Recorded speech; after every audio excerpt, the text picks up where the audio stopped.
كتاب لا ريب فيه هدى للمتقين الذين يؤمنون بالغيب ويقيمون الصلاة ومما رزقناهم ينفقون والذين يؤمنون بما أنزل إليك وما أنزل من قبلك وبالآخرة هم يوقنون أولئك على هدى من ربهم وأولئك هم المفلحون. وقال تعالى ومن أحسن قولا ممن دعا إلى الله وعمل صالحا وقال إنني من المسلمين ولا تستوي الحسنة ولا السيئة ادفع بالتي هي أحسن فإذا الذي بينك وبينه عداوة كأنه ولي حميم وما يلقاها إلا الذين صبروا وما يلقاها إلا ذو حظ عظيم. وقال تعالى قل هذه سبيلي أدعو إلى الله على بصيرة أنا ومن اتبعني وسبحان الله وما أنا من المشركين. صدق الله العظيم. بھائی جو حضرات چل پھر رہے ہیں گزارش ہے بیٹھ جائیں اور جو بیٹھے ہیں وہ اپنے آگے دیکھ لیں جو جگہ خالی ہے اس کو ابھی سے پر کر لیں. جتنا طلب کے ساتھ آگے بڑھیں گے اتنا نفع زیادہ ہوگا. اس لیے ہر ساتھی اپنے آگے دیکھ لیں جو جگہ خالی ہے اس کو پر کر لیں. اگر 1 فٹ ہیں تو 1 فٹ آگے آ جائیں اور 10 فٹ ہیں تو 10 فٹ آگے بڑھ جائیں. تشریف لائے بڑھ جائے. ماشاء اللہ ماشاء اللہ آ جائیں. پیچھے بھی جو حضرات بیٹھے ہیں آگے آ جائیں. آگے بڑھنے والوں کو اللہ آگے بڑھاتا ہے. دین کی مجلسوں میں ہمیشہ آگے بڑھنے کی کوشش کرنی چاہیے. سننے میں آگے بڑھیں گے اللہ عمل میں بھی آگے بڑھا دے گا. اور اچھی نیت کے ساتھ سننا ہے, اچھے طریقے سے بیٹھنا ہے, اچھی نیت سے سننا ہے. ہر عمل کا دار و مدار نیت پر ہے. سننے کے لیے سنیں گے تو سننا ہو جائے گا اور عمل کے لیے سنیں گے تو اللہ تعالیٰ عمل کی توفیق عطا فرما دے گا. اور عمل کرتے ہوئے اس کو دوسروں تک پہنچانے کی نیت سے سننا. دین کی بات کا یہ حق ہے کہ اس کو اچھی طریقے سے سنا جائے اور پھر اس پر اچھا عمل کیا جائے اور پھر اس کو اچھی طریقے سے محفوظ کر کے دوسروں تک اس کو پہنچایا جائے تاکہ اور لوگ بھی عمل کرنے والے اور پہنچانے والے کو بھی اللہ تعالیٰ عمل کرنے والے کے برابر اجر دینے کا وعدہ کرتا ہے. حدیث پاک میں آپ علیہ السلام نے فرمایا الدال علی الخیر کفاعلہ کہ خیر کی طرف رہبری کرنے والا بھی کرنے والے کے برابر ہے. یعنی جو آدمی عمل کرے گا اس پہنچانے والے کو بھی اس کے عمل میں حصہ ملے گا. جو اجر اس کو ملے گا اس پہنچانے والے کو بھی اجر ملے گا. تو اس لیے ہمیں اپنی نیتوں کو درست کرنا یہ بہت بڑی چیز ہے. حضور صلی اللہ علیہ وسلم نے اس کی تاکید فرمائی, بزرگوں نے اس کی بار بار تاکید فرمائی کہ ہم ہر عمل کو نیت کے ساتھ کریں گے اور اچھی نیت سے کریں گے. حضرت مولانا علی میاں صاحب رحمۃ اللہ علیہ بڑے بزرگوں میں گزرے ہیں, فرماتے تھے کہ اس وقت بد نیتی سے زیادہ بے نیتی کا مرض کہ کوئی نیت ہی نہیں ہے.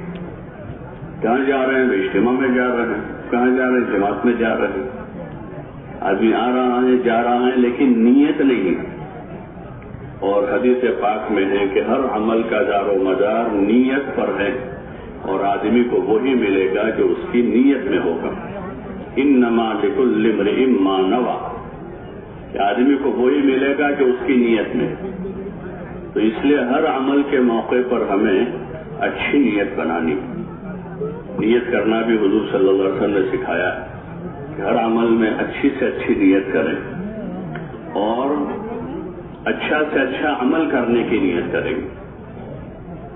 ایک بیٹھنا تو ہے ہی, لاپرواہی سے آدمی بیٹھا ہے وہ بھی بیٹھنا ہوا, اور ایک آدمی دھیان سے توجہ سے بیٹھا ہے وہ بھی بیٹھنا ہوا. تو ان دونوں میں اچھا بیٹھنا وہ ہے جو توجہ سے بیٹھا. ایک آدمی سن رہا ہے لاپرواہی سے سن رہا ہے اور ایک آدمی توجہ سے سن رہا ہے. سننا دونوں کا ہوا ہے لیکن اچھا سننا اس کا ہوا جس نے توجہ سے سنا. اچھا توجہ سے سنا ہے, اچھی نیت سے سنا ہے تو اب عمل کی توفیق اللہ ہی کے ہاتھ میں ہے. اللہ کی ذات سے قوی امید ہے کہ اللہ تعالیٰ دین پر چلنے کی، دین پر عمل کرنے کی توفیق عطا فرما دے گا۔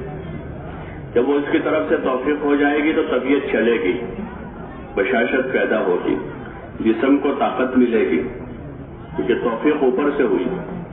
80 سال کے بوڑھے کو نماز کی توفیق ہے تو 5 وقت وہ پیدل مسجد جاتے ہیں، نہیں چلا جا رہا ہے لکڑی لے کر جا رہا ہے، نہیں چلا جا رہا ہے کسی کے سہارے سے جا رہا ہے، کھڑے ہو کر نہیں پڑھی جا رہے، وہ بیٹھ کر پہلی صف میں پڑھ رہے ہیں، کہ توفیق شامل حال ہے۔ اور 25 سال کے جوان میں جب توفیق سلب ہو جاتی ہے تو اس کے پاس چلنے کی طاقت ہے، کھڑے ہو کر طاقت نماز پڑھنے کی قدرت ہے، لیکن وہ مسجد نہیں جا پاتا۔ تو اس لیے اللہ کی طرف سے جب توفیق شامل حال ہوگی تو طاقت قوت بھی دے گا، ہمت بھی دے گا، بشاشت بھی دے گا، اور عمل میں طبیعت بھی چلے گی۔ اس لیے ہر عمل میں ہمیں کوشش کرنی چاہیے کہ اس کو اچھے سے اچھے طریقے سے کرنا ہے۔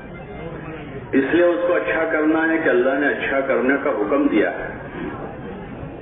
اللہ تعالیٰ نے اپنے بندوں سے اچھا عمل مانگا ہے، لِيَبْلُوَكُمْ أَيُّكُمْ أَحْسَنُ عَمَلًا الَّذِي خَلَقَ الْمَوْتَ وَالْحَيَاةَ لِيَبْلُوَكُمْ أَيُّكُمْ أَحْسَنُ عَمَلًا۔ اللہ وہ ہے جس نے زندگی اور موت کو بنایا ہے، اس لیے کہ وہ تم کو آزماوے کہ تم میں سے اچھا عمل لے کر کون آتا ہے۔ تو اللہ تعالیٰ نے اچھا عمل مانگا ہے۔ دنیا کی ساری چیزوں میں ہر ایک کی کوشش ہے کہ اچھا سے اچھا ہو، کھانا پینا، پہننا اوڑھنا، سواری، یہاں تک کہ جوتا جس کو پیر میں پہننا ہے، جس سے مٹی گروندنا ہے، لیکن وہ جوتا بھی آدمی اچھا سے اچھا پسند کرتا ہے۔ تو یہ تو اعمال ہیں جو اللہ کی بارگاہ میں پیش کرنے ہیں، تو اس میں اللہ کا مطالبہ بھی اچھے عمل کا ہے، اور ہماری کوشش بھی یہی ہوگی کہ ہم اچھا سے اچھا عمل کریں گے انشاءاللہ۔ ہر عمل کو اچھا کرنا، یہ تبلیغ کا کام اسی کا ہے۔ کلمہ تو ہم نے پڑھا ہے، نماز بھی پڑھتے ہیں، روزے بھی رکھتے ہیں، اور بہت سارے کام ہم دین کے کرتے ہیں، تو اس کو اچھا سے اچھا کرنے والے بن جائیں۔ علم کی روشنی میں اس کے صحیح طریقے پر ہمارے سارے کام ہوں، اس کی عملی مشق ہے۔ ایمان کی بھی مشق ہے، اعمال کی بھی مشق ہے، اخلاق کی بھی مشق ہے، اور اکرام و اخلاص کی بھی مشق ہے، اور جان و مال کو راہ خدا میں لگانے کی ایک مشق ہے۔ یہ جو تبلیغ کا کام 4 مہینے ہیں، چلہ ہے، 3 دن ہے، مقام پر محنت ہے، یہ دین پر چلنے کی عملی مشق ہے کہ دین کے ہر عمل کو حضور پاک صلی اللہ علیہ وسلم کے مبارک طریقے پر ہم کرنے والے بن جائیں۔ اس لیے گھر سے نکال کر یکسو کر دیا جاتا ہے کہ گھر بار کاروبار سے یکسو ہو جاوے آدمی، اور مسجد کے ماحول میں، مسجد کی 4 دیواری میں ان اعمال کی مشق کریں، جس میں دعوت بھی ہے، تعلیم و تعلم بھی ہے، ذکر و عبادت بھی ہے، اور مخلوق خدا کی خدمت بھی ہے۔ ان سارے کاموں کی ایسی مشق ہو جاوے کہ اب واپس آنے کے بعد یہ سارے کام اچھے طریقے سے کرنے والے ہو جائیں۔ اور اچھا طریقہ کون سا ہے؟ وہ حضرت نبی کریم صلی اللہ علیہ وسلم کا طریقہ۔ اس لیے یہاں قدم قدم پر مشق ہے، قدم قدم پر مشق ہے۔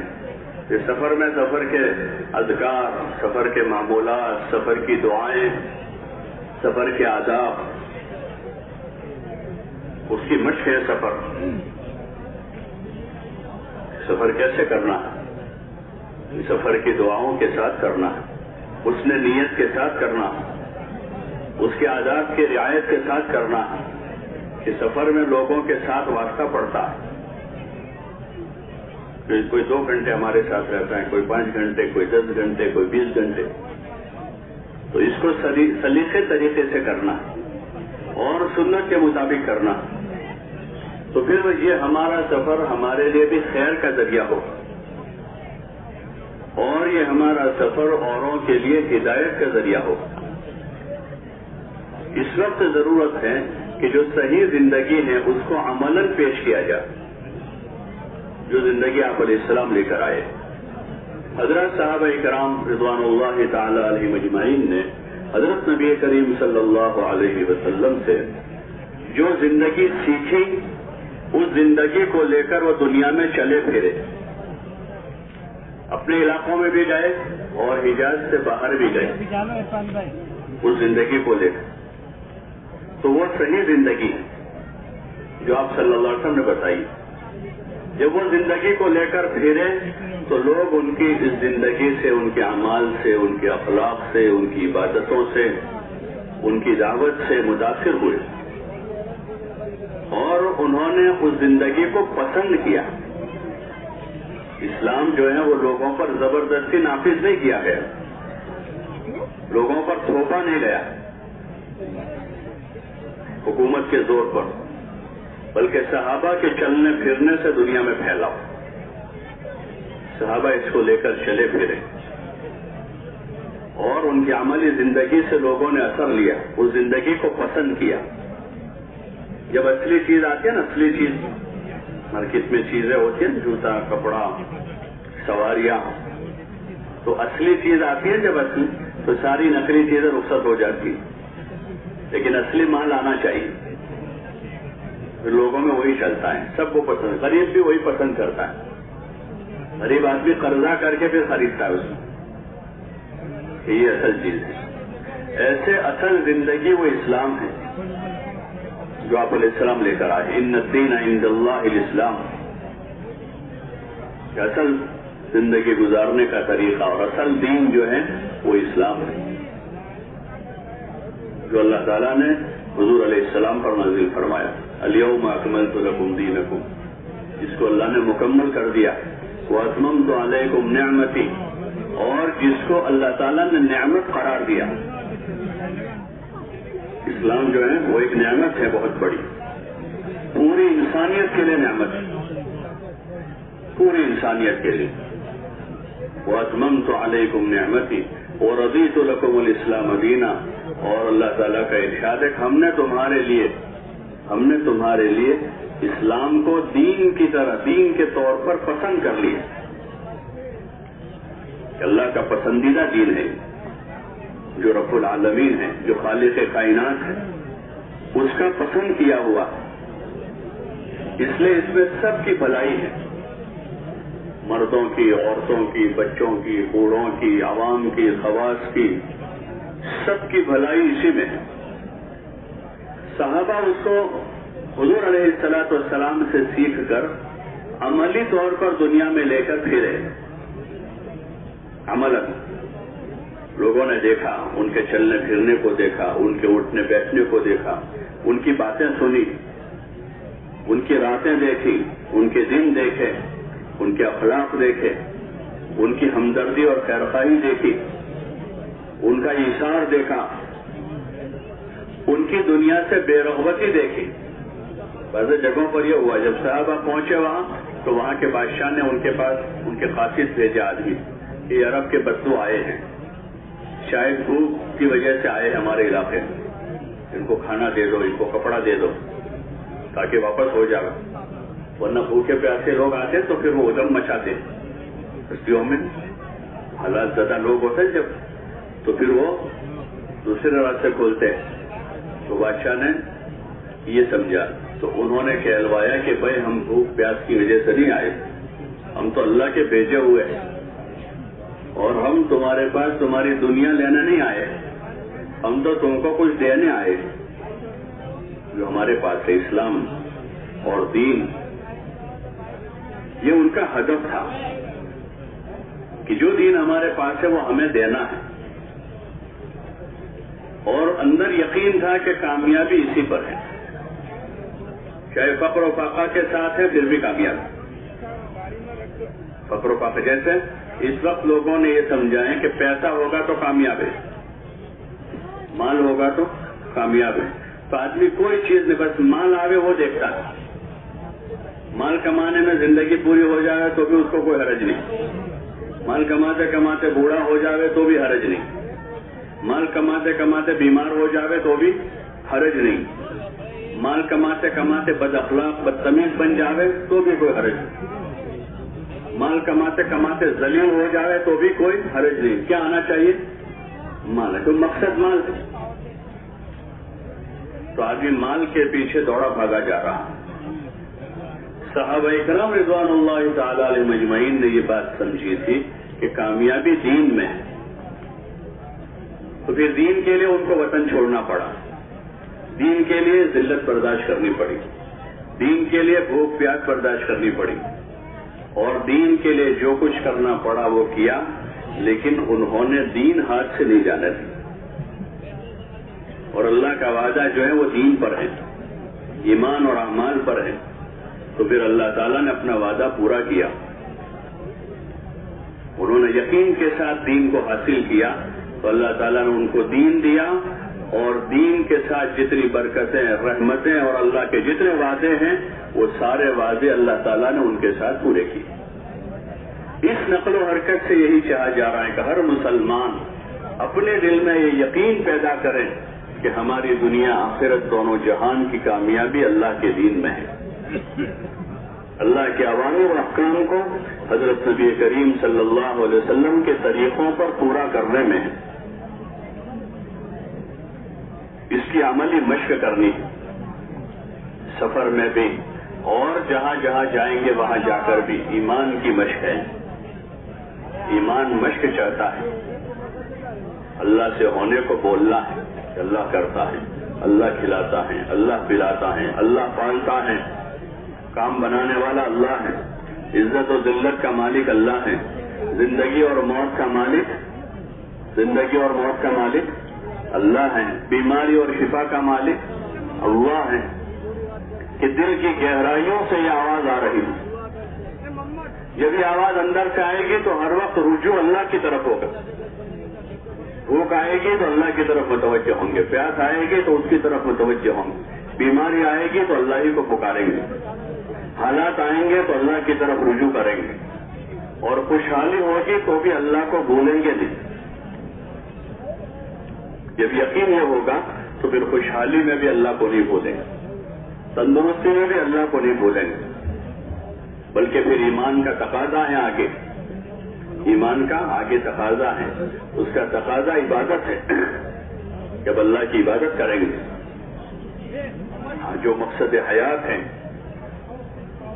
اللہ کی عبادت میں لگیں گے, جو مقصد حیات ہے, جب صبح شام رات دن ہر حال میں کسی نہ کسی عبادت میں ہوں گے, ہر حال میں اٹھتے بیٹھتے سوتے جاگتے چلتے پھرتے, اور اس کے طریقے بتائے ہیں, اس کے طریقے ہیں. اس لیے راہ خدا میں 24 گھنٹے مشق ہیں. فرض نمازوں کے اوقات میں باجماعت فرض نمازیں ادا کرنی ہے. اس وقت دوسرا کوئی کام نہیں, نہ اس وقت تعلیم ہے, نہ اس وقت گشت ہے, نہ اس وقت دعا ہے, نہ ذکر ہے, بلکہ نہ نفل نماز ہے کہ فرض نماز کا وقت ہے. تو باجماعت سارے ساتھی فرض نماز ادا کریں گے, اور پھر مختلف اوقات میں ہر حال میں ہم اللہ کی یاد کے ساتھ ہوں گے, کھاتے پیتے اٹھتے بیٹھتے سوتے جاگتے چلتے پھرتے. اس لیے جو 24 گھنٹے کے معمولات ہیں, 24 گھنٹے کے جو معمولات ہیں, ان معمولات میں کہیں ذکر ہیں, کہیں دعا ہے, کہیں دعوت ہے, کہیں تعلیم و تعلم ہے, کہیں خدمت ہے. اس کو مشق کے طور پر کرنا ہے تاکہ ہم ان کاموں کے عادی بن جائیں. بزرگوں سے بارہا سنتے کہ ہمیں جو ہے ان کاموں کو اس لیے کرنا ہے کہ ہم ان کاموں کے عادی بن جائیں, اور جو دوسری عادتیں ہم کو ہو گئی ہیں جو غیر ضروری ہیں, لایانی ہیں یا گناہوں کی ہیں, وہ اچھے کام کرتے کرتے وہ تمام عادتیں جو ہیں وہ ختم ہو جائیں. اس لیے اپنے آپ کو 24 گھنٹے کے اعمال میں مشغول کرنا ہے. گھر چھوڑ دیا ہے, اپنا کاروبار چھوڑا ہے, اپنے تمام راحت و آرام کے اسباب کو چھوڑا ہے. اب ایک چیز ہے جو ہمارے پیچھے گھر نہیں رہے گی, ہمارے ساتھ چلے گی, وہ ہماری عادتیں ہیں. اس کی جو عادتیں وہ ساتھ ساتھ جائے گی. ایسے نفس اور شیطان ساتھ جائے گا. آدمی جہاں جائے گا اس کے ساتھ نفس، شیطان اور بری عادتیں. اس سے بچنے کا راستہ یہ ہے کہ 24 گھنٹے کے اعمال بتائے ہیں، ان اعمال میں ہم اپنے آپ کو مشغول کر دیں گے. جب ان اعمال میں مشغول ہو جائیں گے تو دھیرے دھیرے ان سے ہماری نجات ہو جائے گی، عادت ہو جائے گی. اچھے کاموں کی عادت ہوگی تو برے کام چھوٹ جائیں گے. اچھے کاموں میں مشغول ہو جائیں گے تو پھر نفس و شیطان کا مکر ہمارے اوپر نہیں چل پائے گا. وہ اپنی کوشش کریں گے لیکن ہم اچھے کاموں میں لگے، کبھی نماز میں ہیں، کبھی دعا میں ہیں، کبھی ذکر میں ہیں، کبھی سیکھ رہے ہیں، کبھی سکھا رہے ہیں، کبھی خدمت کر رہے ہیں، کبھی اللہ کے سامنے رو رہے ہیں، تو پھر نفس و شیطان کا مکر چلے گا نہیں. اس لیے اس راستے میں جتنے بھی اعمال ہیں اجتماعی اور انفرادی، ان عملوں کو مشق کے طور پر کرنا، خالی وقت گزاری نہیں کرنی. بہت دنوں سے 2 سال سے 3 سال سے لوگ آ رہے تھے، اب بھی اجتماع آیا تو چلو ایک مرتبہ 4 مہینے لگا دے تاکہ 3-4 سال چھٹی ہو جائے کہ اب 3-4 سال تک نہ آوے لو. اس لیے سے جائیں گے تو 4 مہینے لگ جائیں گے، اگلے 4 سال تک کوئی نہیں آئے گا. یہ آئیں گے تب بھی ہم کہہ دیں گے ابھی تو جا کر آیا ہوں. تو مقصود خروج سے یہ نہیں ہے. 4 مہینے بہت بڑی قربانی ہے. ہاں، ہم خود اپنی قربانی کی قدر کریں، اپنے اس وقت کی قدر کریں. یہ بڑی قربانی ہے. آپ نے اپنا وقت ان کا فارغ کیا ہے، اپنا گھر چھوڑا ہے، کاروبار چھوڑا ہے، بیوی بچوں سے ہر ایک کو فطری محبت ہوتی ہے، ان کو چھوڑا ہے. تو یہ بڑی قربانی ہے. اس قربانی کی خود ہم قدر کریں. ہاں، ہم خود اس کی قدر کریں، اپنے اوقات کی، اپنے مال کی، جو اللہ کی دی ہوئی بہت بڑی نعمت ہے. اور وقت جو ہے وہ قیمتی سرمایہ ہے، اس کا کوئی بدل نہیں ہے. پیسوں کا بدل ہے، زمین کا بدل ہے. یہ گئی دوسری ہاتھ لگ جائے گی، سواری چھوٹ گئی دوسری مل جائے گی، لیکن وقت ایسی چیز ہے اس کا کوئی بدل نہیں. اور اللہ تعالیٰ نے آپ حضرات کو توفیق دی ہے کہ 4 مہینے فارغ کیے. بڑی توفیق ہے یہ اللہ کی طرف، بہت بڑی توفیق. اس پر شکر کا تقاضا ہے. اگر شکر کیا جائے گا اس پر تو اللہ کی طرف سے مزید اعمال کی بھی اور مزید اوقات کو فارغ کرنے کی بھی توفیق ہو جائے گی. ان شکرتم لازیدنکم، کہ تم شکر کرو گے تو ہم اضافہ کرتے ہی رہیں گے. اس لیے سب طے کریں کہ اپنے وقت کی قدر کریں گے انشاءاللہ. اور جتنے اعمال ہیں اس کی مشق کریں گے. ہاں، اتنی مشق کریں گے کہ ان سارے کاموں کو اچھی طریقے سے کرنا ہم سیکھ لیں. دنیا کے جتنے کام ہیں اس کی مشق کرتا ہے آدمی. ڈرائیونگ کی مشق، ابتدا میں پہلی بار بیٹھا ہے نہیں چلا پاتا، آگے بڑھتا ہے گاڑی بند ہو جاتی ہے، ابھی گیئر ادھر پکڑتا ہے اسٹیئرنگ چھوٹ جاتی ہے، کبھی ایکسیلریٹر دباتا ہے بریک دبا دیتا ہے. لیکن دھیرے دھیرے مشق کرتا ہے. میدان میں چلاتے چلاتے راستے پر آتا ہے، راستے پر چلاتے چلاتے ہائی وے پر جاتا ہے، وہاں چلاتے چلاتے شہر میں آتا ہے، اور پھر اتنا ماہر ہو جاتا ہے کہ شہر کی تنگ گلیوں میں بھی وہ گاڑی نکال لیتا کہ اس نے مشق کر لی. ایسے نماز کی مشق ہے کہ فرصت میں وہاں پڑھ رہے تھے، کوئی کام نہیں تھا جماعت میں، تو 5 وقت کی نمازیں پڑھی، نفل نمازیں پڑھی ہیں، اور نماز کی ایسی مشق کی ہے کہ اب مشغولی میں بھی نماز آسان ہو جائے گی. وہاں فرصت کے اوقات میں نماز پر ایسی مشق کی ہے کہ سارا دھیان توجہ نماز ہی میں لانے کی کوشش کی. تو شروع میں رکعت باندھتے تھے، پہلی رکعت اچھی گئی، دوسری رکعت میں خیالات آئے، پھر دھیرے دھیرے اور محنت کی اور محنت کی اور محنت کی اور محنت کی. سوئیوں رکعتیں بلکہ ہزاروں رکعتیں پڑھتے پڑھتے پڑھتے نماز کی اچھی مشق ہو جائے گی. جیسے کتنے کلومیٹر گاڑی آدمی چلاتا ہے تب جا کے پکا ڈرائیور بنتا ہے، کتنا آدمی لکھتا ہے تب جا کے اچھی تحریر اس کی ہوتی ہے، کتنا آدمی بچپن سے پڑھتا ہے تب وہ عبارتیں پڑھنا سیکھتا ہے زبان کی. ایسے یہ چیزیں مشق چاہتی ہیں، ایمان بھی، نماز بھی، ذکر بھی، اخلاق بھی.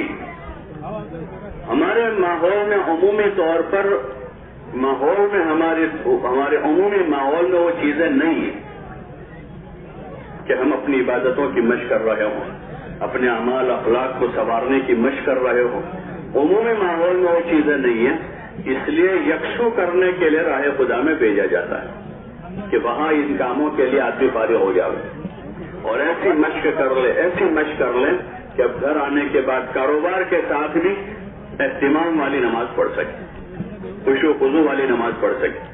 گھر آنے کے بعد آدمی کاروبار میں بھی غافل نہ رہے، گھر آنے کے بعد آدمی اپنے بیوی بچوں کے ساتھ بھی بد اخلاق بن کے نہ رہے، بلکہ اخلاق کی اچھی مشق کر کے آئے ہیں تو اپنے گھر والوں کے ساتھ جب آدمی بااخلاق زندگی گزارے، یہ اس کی مشق ہے۔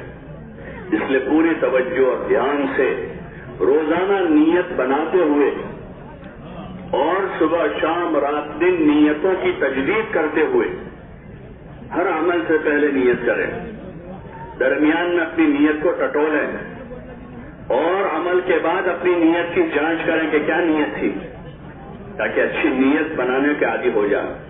یہاں تک کہ صرف عبادت میں نہیں، زندگی کے ہر کام میں کوئی نیت کے ساتھ ہمارا کام۔ کسی فقیر کو پیسہ بھی دے رہے ہیں تو کیا نیت ہے ہماری؟ کسی غریب کو زکوٰۃ دے رہے ہیں تو ہماری نیت کیا ہے؟ کسی بھٹکے مسافر کو راستہ بتا رہے ہیں تو ہماری کیا نیت ہے؟ ان سارے کاموں پر علماء نے نیت کا طریقہ بتایا ہے۔ اگر وہ اچھی نیت کے ساتھ ہیں تو وہ سارے کام جو ہے اللہ کی رضا کا ذریعہ ہیں، سارے کام طاعت ہو جائیں گے۔ اور اگر نماز میں بھی نیت درست نہیں ہے تو وہ نماز بھی وبال جان بن جائے گی، کیونکہ نیت ٹھیک نہیں۔ شہادت جیسا عمل ہوا ہے حضور علیہ السلام کے زمانے میں، جس غزوے میں آپ شریک ہیں، لیکن وہ نیت درست نہیں تھی تو وہ عمل مردود ہو گیا۔ تو اس لیے ہر عمل پر نیت کی مشق کرتے ہوئے، عمل کی بھی مشق کرتے ہوئے ان اعمال کو 24 گھنٹے کی زندگی کے جتنے اعمال ہیں، نماز ہے، دعا ہے، ذکر ہے، تلاوت ہے، اور ضروری جو ہمارا دین ہے جس کا سیکھنا ہر آدمی کے ذمہ فرض ہے، جو بنیادی چیزیں ہیں ایمان سے متعلق، اعمال سے متعلق، اخلاق سے متعلق، اپنی معاشرت سے متعلق، اپنی آخرت سے متعلق جو بنیادی ضروری باتیں ہیں، وہ موٹی موٹی باتوں کو سیکھنا سکھانا ہے اور مزید علم کی طلب پیدا کرنی۔ علم تو جتنا سیکھے تھوڑا ہے، جتنا سیکھے تھوڑا ہے۔ آپ علیہ السلام کو اتنا سارا علم دیا گیا اور کہا آپ کو جتنا دیا گیا ہے وہ تھوڑا ہے، اور جتنا آدمی سیکھے وہ تھوڑا ہے۔ مال جتنا کماتا ہے کم پڑتا ہے، جتنا آدمی کماتا جاتا ہے کم ہی پڑتا ہے، اور سب کو سمجھ میں آتا ہے۔ لیکن دین کے امور، عبادت اور اعمال اور علم میں آدمی کو جب تھوڑا حاصل ہو جاتا ہے تو سمجھتا ہے بہت ہو گیا، تھوڑی عبادت ہو جاتی ہے آدمی صاحب بہت کر لیا، تھوڑا سا علم آدمی سیکھ لیتا ہے، کہتا ہے کہ میں سب جانتا ہوں، کوئی مسئلہ بتاتا ہے کہ مجھے پتا ہے، کوئی کہتا ہے بھائی ذرا پوچھ لو اس کو اچھی طرح سے علماء سے، آدمی کہتا ہے مجھے پتا ہے، میں جانتا ہوں۔ تو ایسی قناعت پیدا نہ ہو، بلکہ اس راستے میں فضائل کے حلقوں میں بیٹھ کر ایمان، اعمال، علم، اخلاق کی مزید طلب پیدا ہو اور طلب پیدا ہو، علم حاصل کرنے کا، اللہ کی ذکر میں لگنے کا، اللہ کا دھیان پیدا کرنے کی، اور اپنے اخلاق کو سنوارنے کی، اپنی عبادتوں کو بنانے کی ایسی طلب پیدا ہو، ایسی طلب پیدا ہو کہ اب کسی وقت قناعت نہ ہو بلکہ ہر وقت طلب ہو، اور جب طلب پیدا ہوگی تو پھر ہر وقت اللہ کی طرف سے اس کا انتظام کیا جائے گا کہ طلب پوری کی جائے۔ آدمی کو پانی کی طلب ہوتی ہے تو ہر وقت اس کا انتظام اللہ کرتا ہے، سفر میں بھی پانی مل جاتا ہے، حضر میں بھی پانی مل جاتا ہے، اللہ پاک اس کی پیاس کی اس طلب پر اس کے پانی کا انتظام کرتا ہے۔ کھانے پینے کی طلب پر ہوائی جہاز میں کھانا پینا مل جاتا ہے کہ آدمی ہوا میں اور پانی کے جہاز میں کھانا مل جاتا ہے اور جنگلوں میں کھانا مل جاتا ہے۔ ایسے جب دین کی طلب بیدار ہوگی تو پھر اللہ پاک اس کا نظام کرے گا، اللہ ایسے اسباب مہیا کرے گا کہ جس میں ہماری دینی ضرورت پوری ہوتی جائے گی۔ اور اگر طلب نہیں ہوگی تو آدمی مٹکے سے 10-15 فٹ کے فاصلے پر بیٹھا ہے، لیکن طلب ہی نہیں ہے تو رات سے صبح ہو گئے، ایک گلاس بھی پانی نہیں پیا، طلب ہی نہیں ہوئی ابھی تک۔ اور گرمی کے موسم میں آدمی پتہ نہیں کہاں ہے، راستے میں مسافر ہیں اور پیاس لگی ہوئی ہے، تو آدمی یاد دیکھتا ہے کہ کسی دکان میں پانی ہے، آگے 2 کلومیٹر جا کر پھر دکان تلاش کرتا ہے، پھر آگے جاتا ہے، تو آدمی کی طرف پر اس کو کہیں نہ کہیں سے پانی مل جائے. تو اس لیے اس راستے میں نکل کر مشق کرنی ہے، ایمان کی، اعمال کی، علم کی، ذکر کی بھی مشق ہے، وہ بھی مشق آتا ہے. اس لیے بزرگوں نے صبح شام شریف استغفار جو ہے کہ وہاں سے آدمی ابتدا کرے، شروعات کرے، کسی جگہ بیٹھ کر اطمینان سے اپنی تسبیح پڑھے، دھیان جما کر پڑھے اور ذکر کرنے کی مشق کرے. دھیان جمانے کی مشق ہے، اس لیے اس کا معنی کے دھیان کے ساتھ اگر تسبیح پڑھیں گے تو بہت جلدی دھیان پیدا ہو جائے گا، اور جتنا یکسو ہو کر پڑھیں گے اتنا زیادہ دھیان جمے گا. وہ تو آخری درجہ ہے کہ آدمی کو فرصت نہیں ملی، سفر میں تھا تو چلتے چلتے بھی سفر میں بھی آدمی نے پوری کر لی، ورنہ اصل چیز تو یہ ہے کہ آدمی اس کے لیے صبح شام 10-15 منٹ فارغ کر کے الگ سے بیٹھ جائے. جیسے ہم اپنے تقاضوں کے لیے بیٹھتے اس لیے کا 5 بار تقاضا ہو تو آدمی 5 مرتبہ جاتا ہے، کھانے کا 3 بار تقاضا ہے تو آدمی 3 مرتبہ بیٹھتا ہے، آرام کا 2 بار تقاضا ہے اور گھنٹوں بھر کا تقاضا ہے. رات میں آدمی 5-6 گھنٹے آرام کرتا ہے، دن میں گھنٹہ 1.5 گھنٹہ آرام کرتا ہے. تو ایسے اللہ کا دھیان پیدا کرنے کے لیے تھوڑی دیر یکسو ہو جاؤ. صبح اگر فجر کی اذان اقامت کے درمیان میں بیٹھ گئے اس کا کوئی کام نہیں ہے دوسرا، جلدی سے فارغ ہو گئے، جلدی اٹھ گئے، تہجد بھی ہو جائے گی اور تلاوت، تسبیح، معمولات سب پورا ہو جائے گا. دعا પછી شام کو عموماً مغرب سے پہلے દુઆ પછી આગળ જ હશે، દુઆ પછી મુસાફામાં આગળ જ હશે، મળી જાય દોરીમાં. سے پہلے کا وقت ہے، એ દોરીને આગળ બેઠો موقع نہیں رہا تو پھر عشاء سے پہلے فارغ ہونے، اس وقت موقع نہیں رہا تو عشاء کے بعد تھوڑی دیر بیٹھ گئے، لیکن اپنے معمولات کو پورا کرنے کی کوشش کریں. چوتھی بش کرنی ہے اپنے اخلاق پر، ہمارے اخلاق درست ہوں. سب سے پہلے تو ہمیں اعتراف کرنا ہوگا کہ ہمارے اخلاق ٹھیک نہیں. جب ہم خود قبول کریں گے تو محنت کریں گے اور ہم تو یہی سمجھ لیں کہ ہم تو بہت ٹھیک ہے، دوسرے برابر نہیں. شور کہہ رہا ہے کہ بیوی کے اخلاق برابر نہیں، بچے نافرمان ہیں، میرے ماں باپ ایسے ہیں اور میں تو سب سے اچھا ہوں. جو آدمی اپنی بد اخلاقی اور اپنی بے دینی کا اعتراف کرے گا وہ دین سیکھنے کی طرف متوجہ ہے. اپنے اخلاق کو درست کرنا ہے، یہ کام ہے مستقل، اور یہ چیز مشق چاہیے، یہ چیز مشق چاہیے. اور یہ ایسا عمل ہے کہ اگر یہ ٹھیک نہ ہوئے تو آدمی کی عبادتیں دری کی دری رہ جائے گی. آدمی کے سارے نیک کام ایک طرف ہو جائیں گے بد اخلاقی کی وجہ سے اور اللہ کے بندوں کے ساتھ اس کی رویوں کی وجہ سے عبادتیں ساری کے ساری اکارت ہو جائے گی. اس لیے بہت زیادہ اس پر محنت کی ضرورت ہے. جب اسباب اور وسائل ہو جاتے ہیں تو پھر اخلاق جو ہے وہ بگڑتے ہیں. آدمی کے پاس اسباب کم ہوتے ہیں، غربت ہوتی ہے تو بیچارہ ہوتا ہے نا، پیسہ کم ہوتا ہے، طاقت قوت نہیں ہوتی اور اقلیت میں ہوتا ہے تو آدمی سہما رہتا ہے، ڈرا رہتا ہے، سب کے ساتھ اچھا ملتا ہے. لیکن وسائل بڑھتے ہیں، آدمی کے پاس مال آتا ہے، دنیا آتی ہے، کاروبار ہو جاتے ہیں، آدمی کے پاس 2 پیسے آ جاتے ہیں تو پھر آدمی کے رویے بدل جاتے ہیں. اس راستے میں نکل کر اس کی مشق کرنی کہ ہم سے چھوٹوں کی بھی خدمت کریں، ہم سے کم حیثیت لوگ ہیں ان کی بھی خدمت کریں. ایک آدمی ہے بہت مالدار اور دوسرے ساتھی جماعت میں غریب ہیں تو یہ نہ ہو کہ غریبوں کے دل میں خدمت لگا دے مالدار کھاتے رہیں گے، بلکہ ہم بھی خدمت کریں گے اپنے ساتھیوں کی اس نیت سے کہ ہمیں اس خدمت کا اجر اللہ راضی ہو جائے، ہمارے اندر توجہ پیدا ہو جائے. حضور پاک صلی اللہ علیہ وسلم ایک موقع پر سفر میں سواریاں کم تھی تو باری بیٹھنے کی ترتیب بنی تو ایک صحابی رضی اللہ عنہ کی باری حضور صلی اللہ علیہ وسلم کے ساتھ ہوئی. انہوں نے آپ علیہ السلام سے عرض کیا رسول اللہ میں ہی ان کی نکیل پکڑتا رہوں گا، آپ اوپر بیٹھ رہے ہیں، میری باری میں بھی آپ بیٹھیں، آپ کی باری میں بھی آپ ہی بیٹھیں. تو آپ صلی اللہ علیہ وسلم فرمائے کہ نہیں بھائی ایسا نہیں، میری باری میں بیٹھوں گا، آپ کی باری میں آپ بیٹھیں. اس لیے کہ اگر آپ اس لیے ایسا کر رہے ہو کہ میں کمزور ہوں تو میں کمزور نہیں ہوں، تم سے زیادہ طاقتور ہوں. اور اگر تم اس لیے ایسا کہہ رہے ہو کہ تم کو ثواب کی ضرورت ہے تو ثواب کی تو مجھے بھی ضرورت ہے، میں بھی ثواب کی محتاج ہوں، مجھے بھی ثواب چاہیے. اور آپ صلی اللہ علیہ وسلم جب ان کی باری آتی تھی تو ان کو بٹھاتے کہ یہ چیز ہے. خدمت جو ہے خدمت وہ اجرت کی چیز نہیں ہے کہ بھائی جس کے پاس پیسہ ہو وہ اجرت پر خدمت کرواتا رہے اور جس کے پاس پیسہ نہیں ہو خدمت کرتا رہے. یہ تو ایک مجبوری ہے. ورنہ ہمارے دین میں تو خدمت کی عبادت ہے. خدمت پر بھی صاحب ہے. بھی بچوں پر آدمی جو نفع خرچ کرتا ہے اس کو بہترین صدقہ کہا. بہترین صدقہ ہے.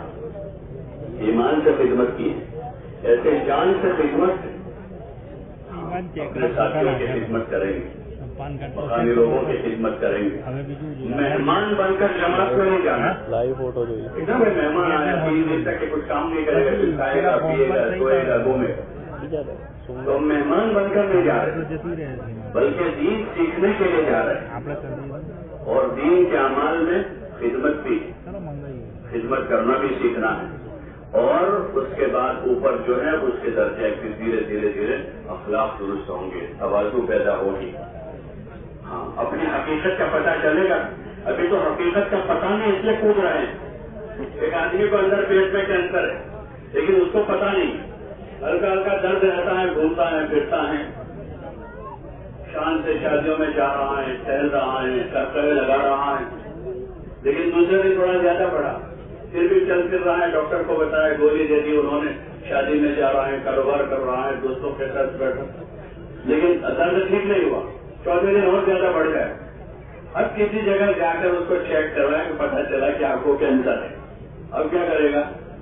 اب سارے پروگرام کینسل, سارے پروگرام سیدھا علاج کی فکر میں لگ جاتا ہے کہ اب پتہ چل گیا کہ بیماری ہے. ایسے ہمارے سامنے واضح ہو ہماری بیماری, یہ بیماری ہے, اندر تکبر ہے, اندر عجب ہے, بڑائی کا جذبہ ہے, اپنے سوا دوسروں کو حقیر سمجھنے کا ذریعہ ہے, عبادت کا ذوق نہیں ہے. یہ بڑی بڑی بیماریاں ہیں. جب آدمی راہ خدا میں نکلتا ہے تو اپنی یہ بیماریاں اپنے اوپر کھلتی ہیں. اپنی بیماریاں جب تعلیم کے حلقوں میں صبح شام اللہ کی یاد میں قرآن کی تلاوت میں جب لگیں گے تو بصیرت جو ہے آدمی کی, اس سے آدمی کو اپنی بیماریاں دکھے گی. پھر آدمی روئے گا اللہ کے سامنے. یہ اس کا صحیح وقت لگنے کا اثر ہے.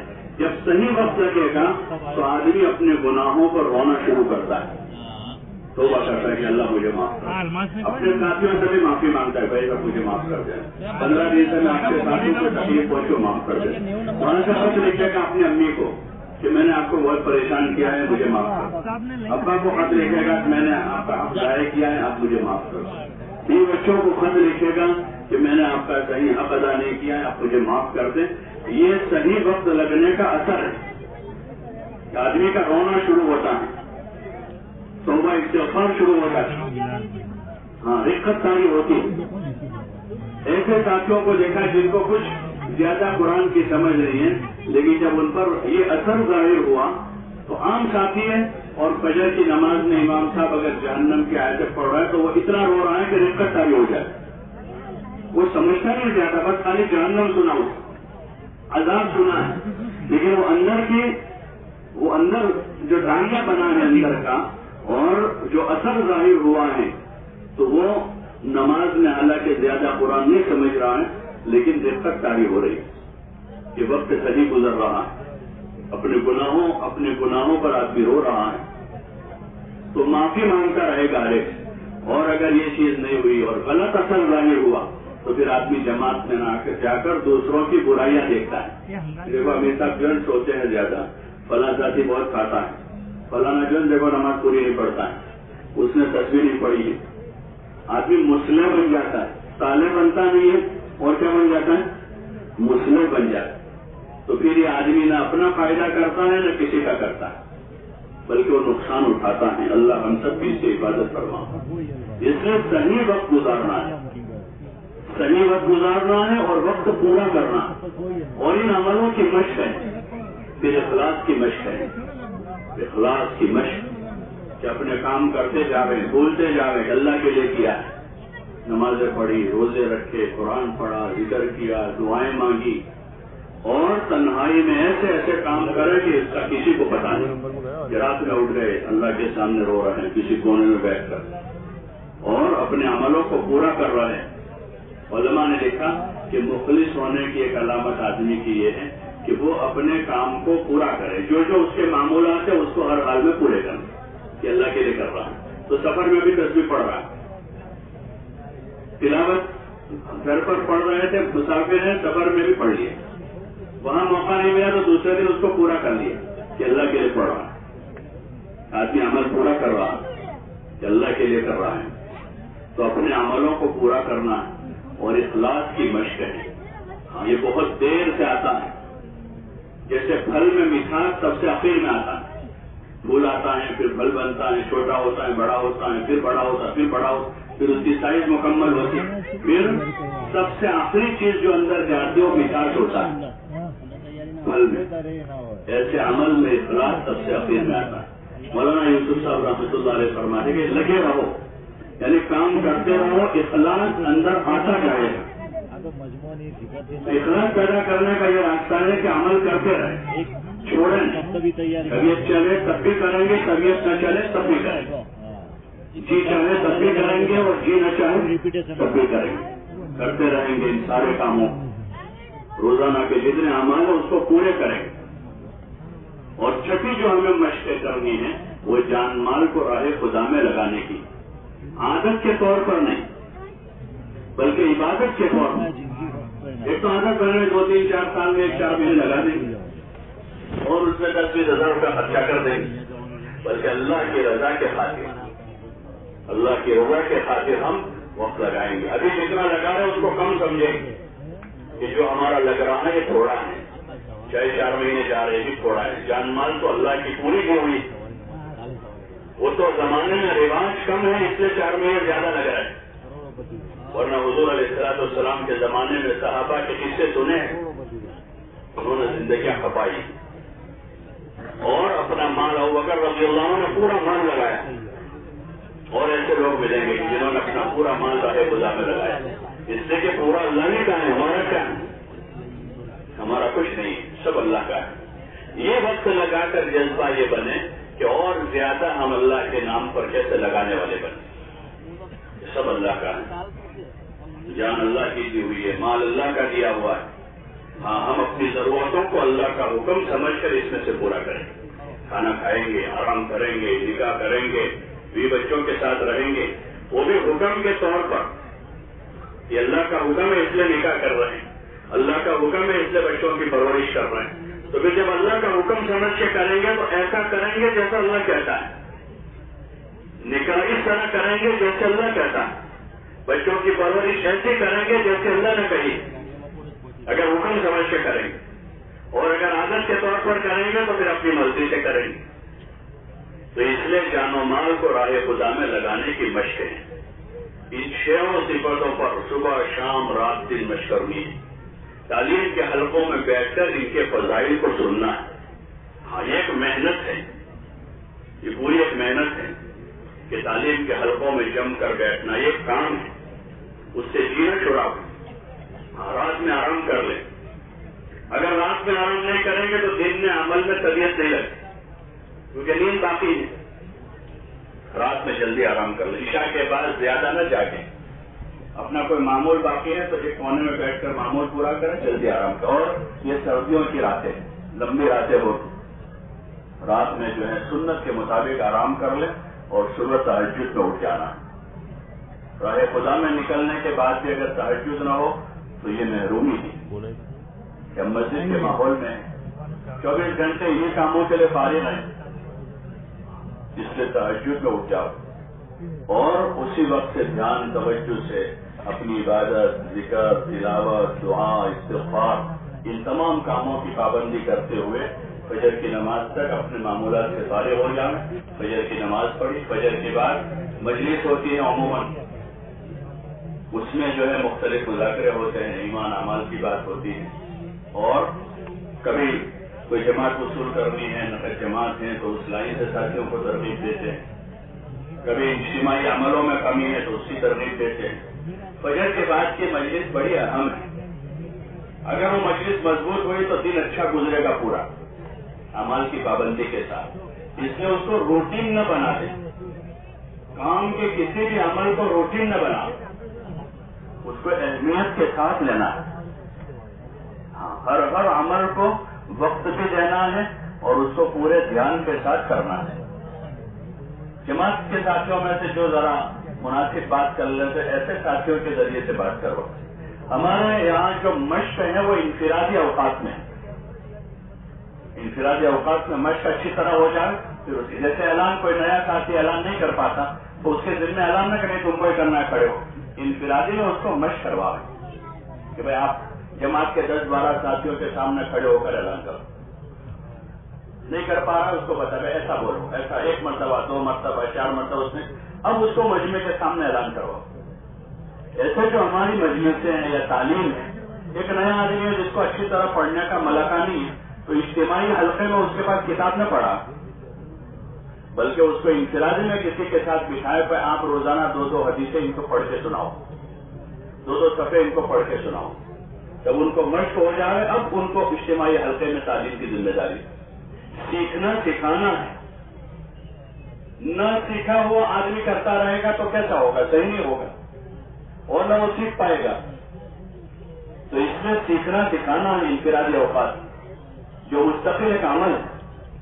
قرآن کی تصحیح ہے کہ کم از کم اتنی صورتیں جس سے نماز صحیح ہو جائے وہاں سے ابتدا کروانی ہے اور نہ پورے قرآن شریف کی تصحیح کرنی ہے تاکہ اچھے سے تلاوت کر سکے. یہ سب ابتدا اور اس لیے یہاں سے ہیں کہ بھائی یہ سورہ فاتحہ اور چھوٹی چھوٹی چند صورتیں تاکہ ابھی نماز صحیح ہو جائے. پھر دھیرے دھیرے انفرادی اوقات میں وہ ساتھی اپنے پورے قرآن شریف کو صحیح کرنے کی کوشش کریں. صحیح ہو گیا ہے اب دھیرے دھیرے اس میں سے یاد کرنے کی کوشش کریں. 10 صورتیں یاد ہو گئی 20 صورتیں کریں. چھوٹی چھوٹی صورتیں اما پارے اس لیے ہو سکے زیادہ سے زیادہ یاد کر. بہت سارے ایسے ساتھی ملتے جو سناتے ہیں کہ سفر میں ہم نے 5 صورتیں یاد کی. ایک جماعت ابھی جا کر آئی، ایک علاقے میں کام کر کے آئی، ان سے کارگزاری پوچھی تو انہوں نے کہا بعض ساتھیوں نے پورا اما پارا یاد کر لیا. اسی جماعت کے ایک ساتھی نے سنا کہ میں نے 3.5 پارے یاد کی اپنے انفرادی اوقات میں. سیکھنا سکھانا ہے. یہ وقت اگر ہم نے اس میں نہیں لگایا تو یہ وقت باتوں میں چلا جائے.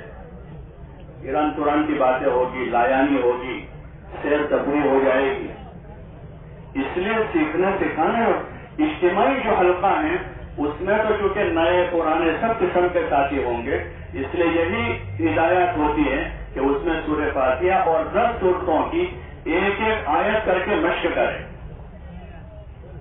ایک آیت کر پڑھنا آتا ہے، تجوید ٹھیک نہیں ہے تو تجوید ٹھیک کریں، مخارج کی تصحیح کریں اور ترتیل کے ساتھ جیسا علم حضرات پڑھتے ہیں نماز میں اس طریقے سے. ایک تو یہ کہ تیزی کے ساتھ پڑھتے جا رہے ہیں اور ایک ترتیل سے جس طرح پڑھنے کا اللہ تعالیٰ نے حکم دیا کہ اس کے مخارج کی صحت کے ساتھ اور اس کے قواعد کے ساتھ آدمی اطمینان سے قرآن شریف کی تلاوت کرے. اس طرح سے اس کو پڑھنے کی مشق جو ہے وہ اجتماعی حلقے میں کرنی ہے.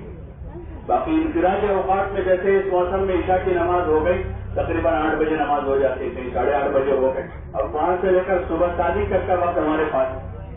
اگر آدھا گھنٹہ اس وقت بیٹھ گئے جماعت میں کوئی قاری ہے، کوئی حافظ ہے، کوئی عالم ہے صحیح قرآن پڑھنے ان کے پاس تو ان کے پاس اچھی تصویر ہو جائے گی. یا قرآن شریف ٹھیک ہے پڑھنا ٹھیک سے جانتے تو اپنے دیگر ضروری جو دین کی مسائل ہیں حضرت معاویہ صاحب رحمۃ اللہ علیہ فرماتے تھے کہ میں یہ چاہتا ہوں کہ ہر جماعت میں قاری ہو، ایک عالم ہو تاکہ نکلنے والے قاری سے اپنا قرآن ٹھیک کریں اور عالم سے اپنے دین کے ضروری مسائل سیکھ لیں، اپنی ضروری جو باتیں ہیں تاکہ زندگی ان مسائل کی روشنی میں گزرے. اس لیے سیکھنا سکھانا ہے. ہاں وضو سیکھنا ہے. عثمان رضی اللہ عنہ کہ جس کو حضور صلی اللہ علیہ وسلم کا وضو دیکھنا ہے میرا یہ وضو دیکھ لے. حضور صلی اللہ علیہ وسلم کا وضو ایسا. علی رضی اللہ تعالیٰ نے ایک مرتبہ نماز کے بعد پانی منگوایا تو لوگوں نے کہا امیر المومنین آپ نماز تو پڑھ چکے ہیں. تو فرمایا کہ میں حضور صلی اللہ علیہ وسلم کا وضو بتانا چاہتا ہوں، جس کو دیکھنا ہو آ جاؤ. اور وضو کر کے بتایا پورا.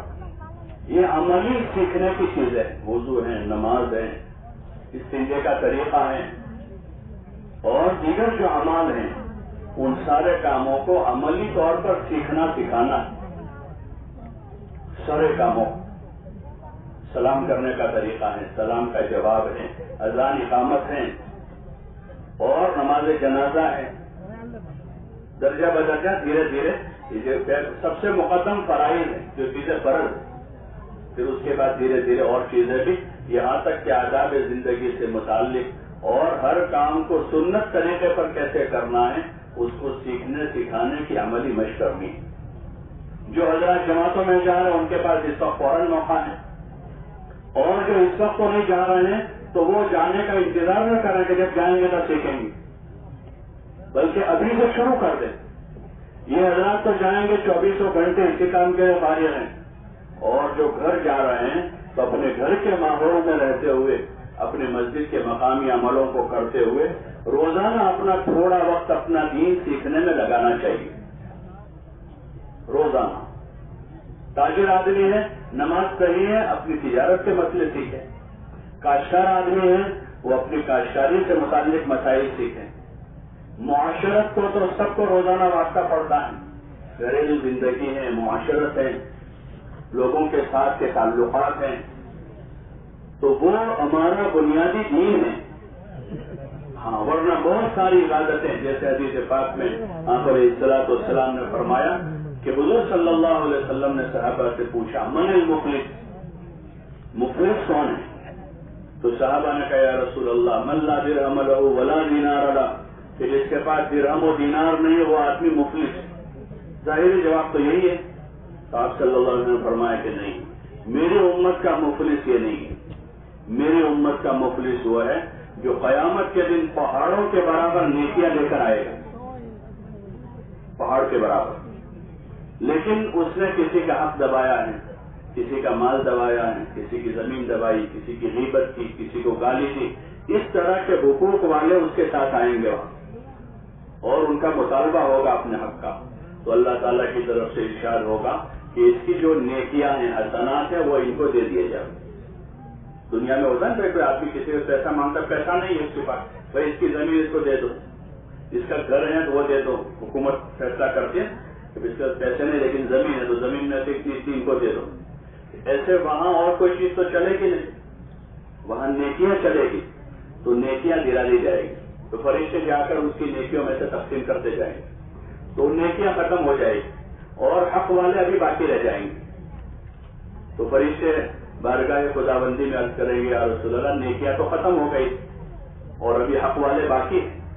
تو ارشاد ہوگا کہ وہ جو حق والے لوگ ہیں ان کے گناہ اس کو دے دو بدلے میں، اور اس کو اونگے منہ گھسیٹ کر جہنم میں پھینک دو.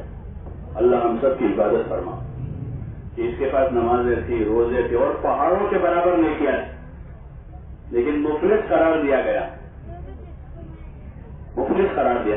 کیا ہوا کہ وہ ضرورت کا دین نہیں سیکھا، لین دین کا، تجارت کاروبار کا. بہت سے مرتبہ آدمی بڑی محنت کرتا ہے، 2 بول بول کر اپنی ساری محنت پر پانی پھیر دیتا ہے. 2 بول بول بڑی مشقت سے سامان لایا ہوا، بڑی محنت کی، مال لگایا، خود تھکا، اور یہاں آ کر گاہک کے سامنے 2 بول جھوٹ بول گیا. 2 بول بول کے جھوٹ بولا یا دھوکے کی بات کر دی، غبن کرنے کی بات کی، تو وہ 2 بول کی وجہ سے اپنے ساری محنت پر پانی پھیر دی. آدمی نے کسی سے بد اخلاقی کے 2 بول بولے اور 2 بول کی وجہ سے اپنی پتہ نہیں کتنی ساری عبادت وہ لیتا جائے. آدمی نے کسی غیبت کی مجلس میں شرکت کر کے کسی مسلمان کی غیبت سن لی، بس نہ بولا بھی نہیں، وہ بیچارہ ہے کچھ نہیں بولا، لیکن ایسی مجلس میں شریک تھا جہاں کسی مسلمان کی ذات پر کیچڑ اٹھاڑا جا رہا، پتہ نہیں کتنے سارے نیکیاں لے جائے گا قیامت. تو اس لیے ضرورت ہے کہ ہم اپنا دین سیکھیں، اور یہ اسی وقت ہوگا کہ جب ہم اعتراف کریں گے کہ ہم کو معلوم نہیں ہے، ہم کو پتہ نہیں ہے، تو پھر سیکھنے کی طلب بھی پیدا ہوگی اور نیت عمل کی ہوگی تو اللہ عمل کی توفیق دے دے گا. انما لکل امرئ ما نوى، آدمی کو وہی ملے گا جو نیت میں ہو. اگر صرف معلومات حاصل کرنے کے لیے سیکھا سکھایا ہے تو معمولات کی حد تک، معلومات کی حد تک رہے گا، وہ معمول میں نہیں آتا. آدمی جانتا ہے جھوٹ بولنا حرام ہے، غیبت کرنا برا ہے، حسد کرنا اچھی چیز نہیں ہے، گناہ ہے، لیکن وہ چونکہ معلومات کی حد تک ہے. نیت یہ وہ ہمارے کا علم اس لیے سیکھ رہے ہیں کہ اس علم پر عمل کرنا ہے، اس لیے سیکھنے سکھانے میں اپنا وقت گزارے. اجتماعی فضائل کے حلقوں میں فضائل کی تعلیم کو خوب سنے. فضائل سے رغبت پیدا ہوگی، شوق پیدا ہوگا. جب شوق پیدا ہوگا عمل کریں گے. اب مسائل کی ضرورت پڑے گی، بغیر مسائل کے عمل صحیح نہیں ہوگا. بہت سی مرتبہ سال کی نمازیں حقارت ہیں کہ تکبیر تحریمہ ہی نہیں پڑھی ہے. امام کے ساتھ نماز آتی پڑھتا رہا، امام صاحب نے اللہ اکبر کہہ کر ہاتھ باندھے، ہم نے پیچھے خالی ہاتھ باندھتے رہے. پہلی تکبیر تو فرض ہے سب پر، کہ جہالت کیوں سے. تو اس لیے مسائل کے بغیر عمل صحیح نہیں ہوگا. پھر ہمیں اپنے مسائل سیکھنے اور اس پر اسی طرح عمل کرنے کی کوشش کریں گے انشاءاللہ. جو جماعتوں میں جا رہے ہیں وہاں ان کے پاس کھلا وقت ہے، اور جو گھر جا رہے ہیں وہ ایسا نہ ہو کہ اجتماع ہوا تھا، اجتماع میں شریک ہوئے، چند مجلسیں ہوئی، دعا ہو گئے، واپس ہو گئے، بلکہ یہاں سے ہمیں فکر لے کر جا رہے ہیں، ایک نیت لے کر جا رہے ہوں کہ ہم اپنی زندگی کے نظام کو بدلیں گے. جو بے فکری ہے عمل کے اعتبار سے، علم کے اعتبار سے، اس کو دور کریں گے. جو غفلت ہے اس غفلت کو دور کر کے دھیان جمائیں گے. اور جن اعمال میں ہماری کمزوری ہے ہم خود محاسبہ کریں گے کہ کون سے عمل میں کمزوری ہے. عبادت میں کمزوری ہے، معاشرت میں ضعف ہے، معاملات میں کچھ کمی ہے. جس لائن کی کمی ہے عقل مند آدمی وہ ہے کہ خود اپنی کمی کو دور کر دے. جیسے اپنے جسمانی صحت کے بارے میں اور جسمانی صفائی کے بارے میں عقل مندی کی علامت یہ ہے کہ آدمی جوتے سے لے کر ٹوپی تک سب کو درست رکھتا ہے. عقل مند آدمی کہ جوتے پر بھی پاخانہ لگ جاوے تو آدمی یہ سمجھ کر کہ بھائی جوتا ہے اس کو رہنے نہیں دیتا، عقل مند ہے. اور پاگل آدمی ہے تو اس کی ٹوپی پر بھی پاخانہ لگے تو اس کو کیا کرے کہ پاگل ہے. تو ٹوپی پر پاخانہ لگا ہوا اور وہ مزے سے کھا رہا ہے، پی رہا ہے، بیٹھ رہا ہے، سو رہا ہے، راستے پر چل رہا ہے، یہ تو جنون ہے اس کا. اور عقل مند آدمی ہے تو جوتے پر بھی لگا ہوا پاخانہ برداشت نہیں کرے گا، وہ جا کر پہلے صاف کرے گا. بلکہ جوتے پر بھی پاخانہ نہیں، دھول لگی ہوئی، روزانہ صبح جوتے صاف کر کے پہنتا ہے. یہ عقل مندی ہے. ایسے دینی اعتبار سے عقل مند آدمی، ہوشیار آدمی وہ ہے جو اپنے دین کو دیکھتا رہے. عبادت میں کمزور، نماز تو ہو رہی ہے، تکبیر اولا چھوٹ رہی ہے، آدمی اس کمی کو دور کرے. نماز ہو رہی ہے، خشوع خضوع رہی ہے، آدمی روے اللہ کے سامنے، نوافل سے مشق کرے خشوع پیدا کرنے. عبادت اچھی ہو رہی ہے لیکن اخلاق میں کمی ہے، آدمی اللہ کے سامنے روے، اللہ سے دعا مانگے اور اپنے ملنے جلنے والوں سے کہیں کو اس کو بتاتے رہیں کہیں بد اخلاقی ہو جائے. یہ نہیں کہ حاجی صاحب تم کو ہارو کرے نے کارو دیا دے، یہ ہمارا خیر خانی جو ہمیں گالی دینے پر شاباشی دے رہا ہے، وہ کسی پر زیادتی کرنے پر ہماری تعریف کر رہا ہے، وہ ہمارا خیر خواہ نہیں ہے، یہ ہمارا دشمن ہے کہ ہم کسی پر زیادتی کر رہے ہیں، کسی کو گالی دے رہے ہیں، کسی کو بدتمیز بدماش کہہ رہے ہیں اور ان کو کہہ تم نے بہت اچھا کیا. آپ علیہ السلام فرما رہے ہیں سباب المسلم فسق، کہ مسلمان کو گالی دینا فسق ہے، وہ قتالوں کو کفر اور اس کو مارنا کفر ہے. ایسے کام پر اگر وہ ہماری تعریف کرتا ہے وہ ہمارا دوست نہیں ہے. کسی پر زیادتی کرنے پر کوئی ہمارا ساتھ دے رہا ہے وہ ہمارا خیر خواہ نہیں ہے. ہمارا خیر خواہ تو وہ ہے جو ہماری غلطیوں پر ہمیں ٹوکے. ہاں وہ ماں باپ خیر خواہ ہے اولاد کے جو غلطیوں پر ٹوک رہے ہیں، بیٹا یہ برابر نہیں ہے، بیٹا یہ ٹھیک نہیں ہے. وہ بیوی خیر خواہ ہے جو شوہر کی غلطی پر ٹوک رہے کہ آپ نے برابر نہیں کیا. آپ کی ماں کے ساتھ آپ نے بلند آواز سے بات کی، آپ کے باپ کے سامنے آپ بولے، یہ آپ کی عادت ٹھیک نہیں ہے. یہ بیوی خیر خواہ ہے. وہ شوہر خیر خواہ ہوگا بیوی کا جو اس کی بد اخلاقی بدتمیزی پر اس کو بتا رہے کہ تو نے برابر نہیں کیا، یہ ٹھیک نہیں تھا تیرا رویہ. چاہے وہ کسی کے ساتھ بھی ہوا، کسی غریب کے ساتھ ہوا ہو، کسی کمزور کے ساتھ بھی ہوا ہے. اس لیے ہمیں کوشش کرنی ہوگی، ورنہ تو دنیا میں تو گزر جائیں گے. آج لوگ ہمارے مال کی وجہ سے یا ہماری وجاہت کی وجہ سے یا ہم سے بہت نہ نپٹ پانے کی وجہ سے کہ بھئی ان سے کون نپٹے گا، خاموش رہو، اس کی وجہ سے دنیا میں چھوٹ جائیں گے، لیکن موت کا چٹکا رکھتے ہی آدمی کو احساس ہو جائے گا کہ کیا کر کے آئے. ہاں، یہ احساس پیدا کرنے کی محنت کہ احساس اندر سے بیدار ہو جائے.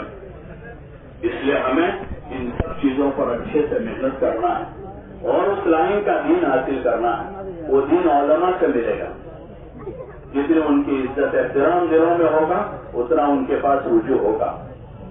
آدمی کے دل میں دنیا داروں کی عزت ہے تو دنیا دار بدماشوں کے پاس آ کے بیٹھا رہتا ہے، جو بدماشی کرتے رہتے، جو ظلم کرتے رہتے، لیکن ان کی دنیا کی وجہ سے ان سے محبت ہے، سیاسی لوگوں سے محبت ہے، تو ان کی تمام تر بدتمیزی اور نالائقیوں کے آدمی وہاں جا کے بیٹھا رہتا ہے کہ یہ سیاستدان ہیں، ان کی سیاست سے محبت ہے، تو ان کی ساری بد اخلاقیاں بدتمیزیاں ایک طرف ہو جاتی ہیں. جب دین سے اور علم سے محبت ہوگی تو پھر علماء کی خدمت میں حاضری کو ہم سعادت سمجھیں گے اور پھر وہاں سے علم آئے گا ہمارے پاس. اس لیے کوشش اس کی کرنی کہ دین کے سیکھنے سکھانے کا ایک ماحول تیار کرنا ہے اور دعوت کی ایک فضا بنانی. جو ہم نے سیکھا ہے اب وہ دینا ہے، سیکھتے ہوئے سکھانا ہے اور لوگوں میں طلب پیدا کرنی ہے. اس کے لیے گشتوں کا نظام ایک طریقہ ہے لوگوں تک پہنچنے کا، ایک وسیلہ اور ذریعہ. گشت راہ خدا میں نکل کر 5 قسم کے گشت کرواتے. ایک خصوصی گشت ہے کہ جس میں جو ہے وہاں کے خواص یعنی دنیاوی اعتبار سے جو معزز لوگ ہوتے ہیں، جو بستیوں پر علاقوں پر بااثر ہوتے ہیں اور وہاں کے علماء ہیں، ان کی خدمت میں دعا کے لیے حاضری دینی ہے. وہاں کے دین کی محنت میں تبلیغ کے کام میں لگے ہوئے جو لوگ ہیں ان سے جا کر نصرت اور ان کو اپنی مدد کے لیے آمادہ کرنا ہے کام کے لیے.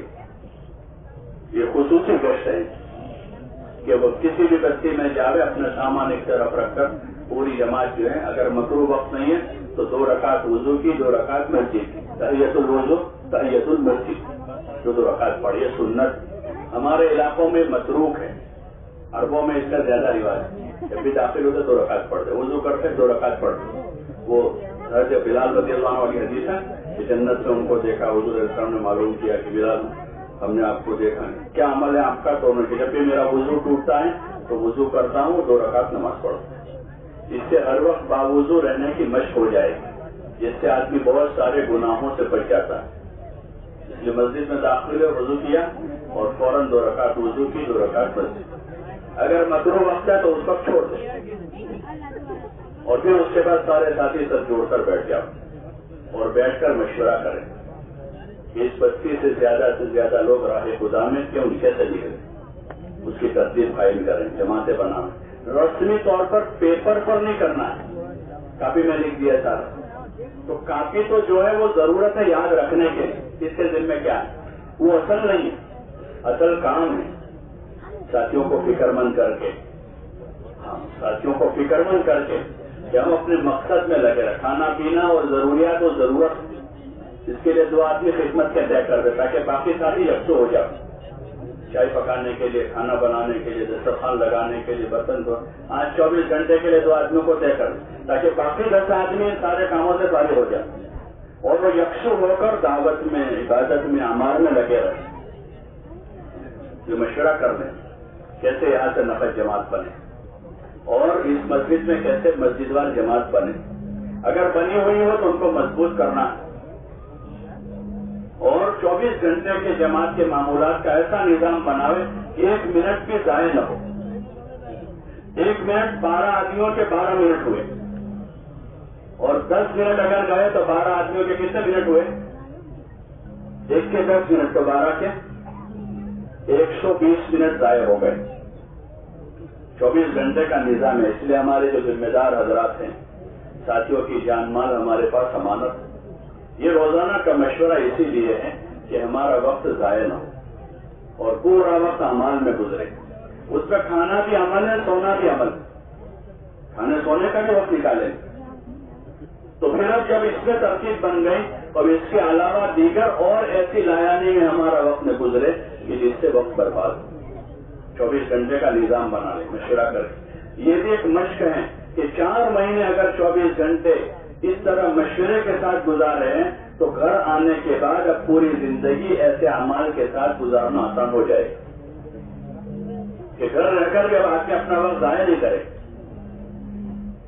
ایک مشق ہے یہ، اس لیے اپنا نظام بنا لے.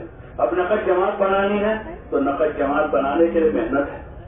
2-2 3-3 کی جوڑیاں بنا کر بستی کے مکانوں کو تقسیم کریں اور وہی لوگ جو ہے 2 دن یا 3 دن کا ایک جگہ قیام ہے، اس دوران اس بستی کے 200 250 300 جتنے گھر ہیں اتنے یہ 4 یا 5 جماعتیں بن جائے گی.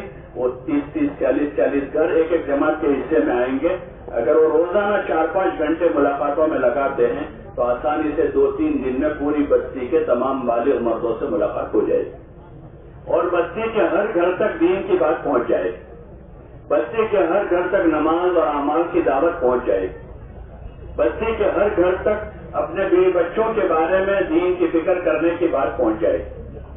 2 دن میں 3 دن میں جماعت پورے گھروں کی ملاقات کر لے گی اور جب ان سب سے ملاقات ہوگی تو امید ہے انشاءاللہ کہ اس مسجد میں نمازی بڑھ جائیں گے. جو بھی محنت والی جماعت کسی جگہ جاتی ہے وہاں نمازی بڑھ جاتے ہیں. پہلا نقد فائدہ یہ ہوتا ہے جماعت سے کہ اس بستے میں نمازی بڑھ جاتے ہیں. لیکن یہ اس وقت ہوگا جب جماعت باہر چل پھر کر محنت کرے گی. اس لیے صبح کا جو وقت ہے اس کو محنت میں لگا.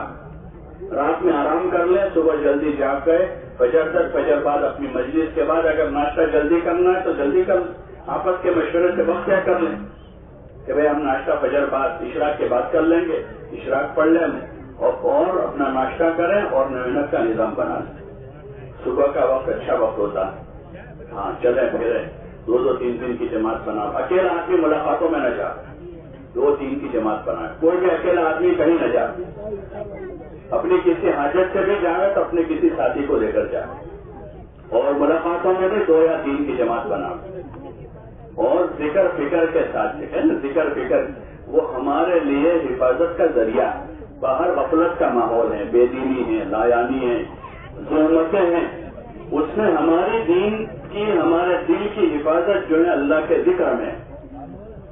گلیوں میں 3 کلمہ، بازاروں میں 4 کلمہ پڑھیں. اس کے علاوہ موقع مناسب کوئی ذکر خاص وارد ہے، جیسے اوپر کہیں چڑھے تو اللہ اکبر پڑھے، نیچے اترے تو سبحان اللہ پڑھیں. ایسے کوئی خاص ذکر ہے تو اس وقت ان کلمات کے ساتھ اللہ کو یاد کریں. پہلے جگہ حضور صلی اللہ علیہ وسلم نے پناہ مانگی، تو ایسی جگہوں پر پناہ اللہ سے طلب کریں، شیطان سے، نفس سے، پورے ماحول سے. تو اللہ کے ذکر کے ساتھ ہمارا چلنا پھرنا ہوگا تو ہماری غفلت سے حفاظت ہو جائے گی. نظروں کو جھکا کر گشتوں میں پھریں.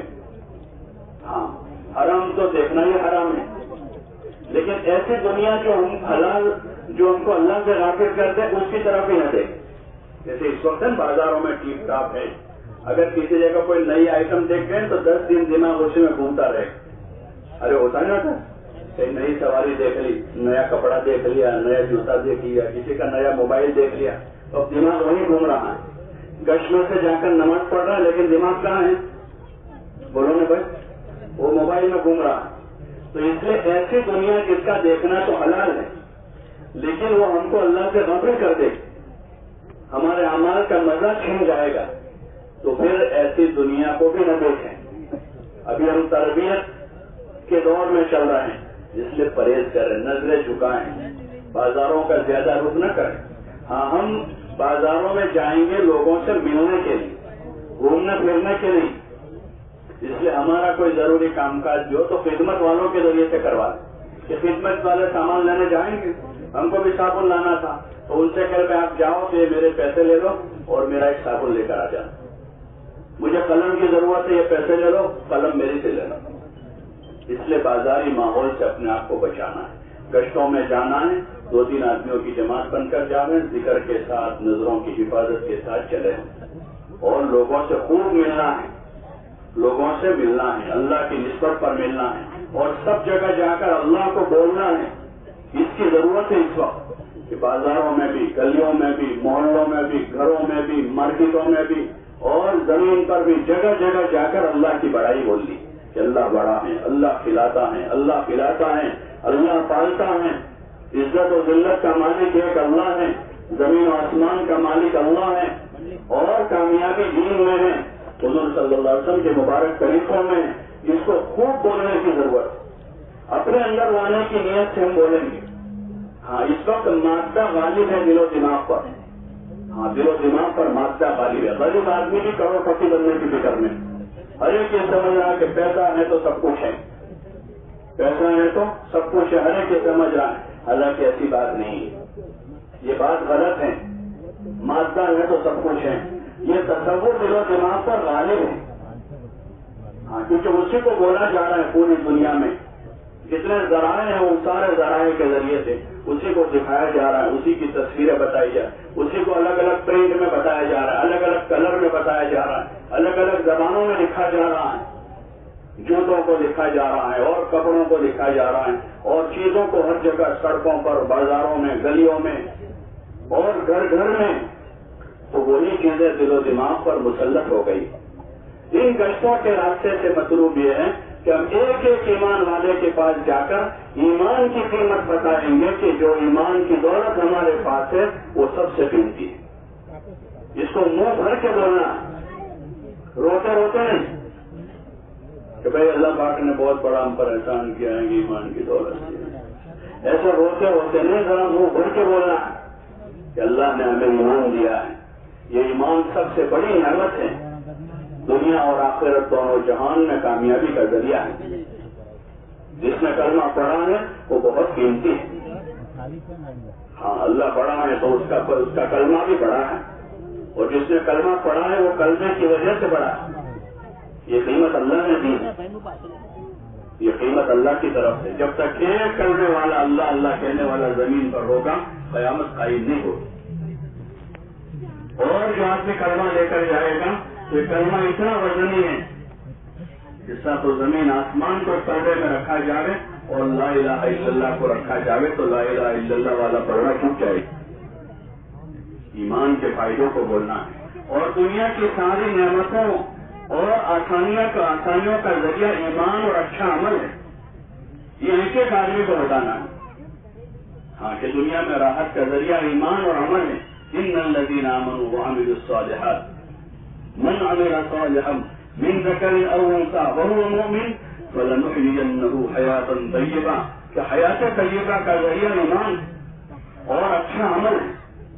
بدعملی کے ذریعے سے آدمی حیات طیبہ حاصل نہیں کر سکتا، خوشگوار زندگی، ہاں بولا ہے نا سب جگہ کہ بھائی آپ خوشگوار زندگی گزارو، ہمارے پاس سے لون لے جاؤ اور اس سے گھر بنا لو اور خوشگوار زندگی گزارو، تو آدمی لون لے کر خوشگوار زندگی گزارنے کی فکر میں، اس کو پتہ نہیں ہے کہ انگلی کی ہے، ہوتا نا مشین گھومنے والا، اندر انگلی چلی جائے تو اب دھیرے دھیرے ہاتھ جائے گا، اور پھر اگر نہ نکالا تو پورا ہی جائے گا، کہ وہ انگلی پکڑی ہے وہاں کہ کوئی سواری دے رہا ہے اور کوئی مکان دے رہا ہے، اللہ کو ناراض کر کے وہ کیسے خوشگوار زندگی گزارے؟